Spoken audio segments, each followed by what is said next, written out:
مسلم في صحيحه عن عبد الله بن مسعود أن رسول الله صلى الله عليه وسلم قال: ليس الشديد بالصرعة ولكن إنما الشديد الذي يملك نفسه عند الغضب.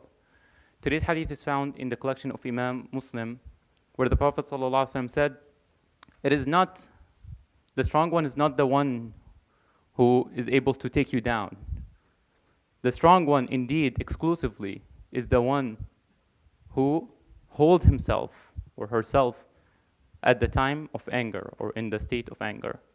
Now, what's fascinating about this hadith is that we grew up in a time where physical strength is attractive. It's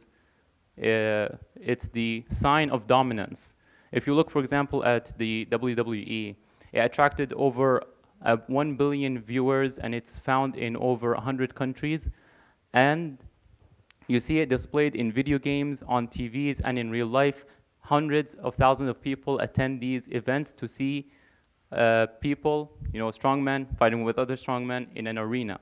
So this is what's seen to society and to the world as the sign of dominance and the sign of strength, that it means to have control, it means to have strength physically, and that's what is perceived in society's perspective. So the hadith, what's fascinating about the hadith is it starts with laysa, like a negation, like no, completely not. This is not the case at all. Laysa الشديد بالصرعة. It's not the one who is able to take you down and pin you to the ground. It's not the one with, the guy with the muscles and with the strength. It's the one exclusively and indeed and exclusively the one who is able to hold himself in the state of anger. See, hold himself at the state of anger, it means you will get angry, but how you react to that anger is what will define your strength. So this is how the Prophet ﷺ completely flips the script.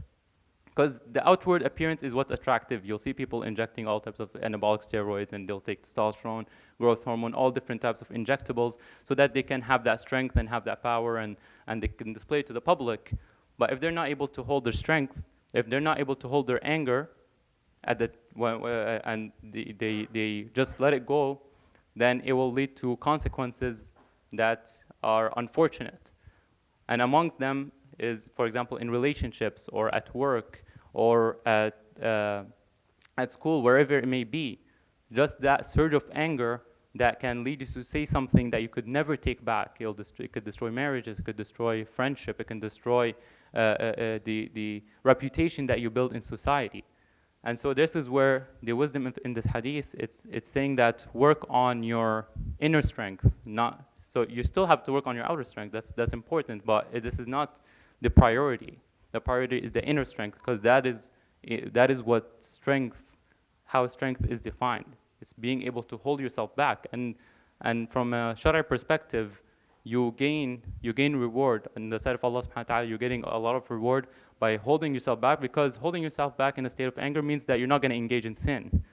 Because when you're angry, you can hurt someone, and that is sinful. You can swear at someone, you can cause corruption, and that comes from that surge of anger. Maybe it's not yourself, it's not how normally you'd say, no, I'm a calm person, but because of that surge of anger, that something triggered it and you acted upon it, now you have done something that you cannot take back. And as a result, this shows this is the vulnerability, is the weakness that's on the inside that hasn't been worked on. The outside has been worked on. Everyone went to the gym and they got their dietitian program and their health program, but the inner strength was not focused on. It's kind of just hiding in the back corner of your mind. But this is what the hadith is teaching us, to focus on that inner before the outer. I hope that was of benefit. يروي الإمام مسلم في صحيحه عن عبد الله بن مسعود أن رسول الله صلى الله عليه وسلم قال: ليس الشديد بالصرعة إنما الشديد الذي يملك نفسه عند الغضب. صدق رسول الله.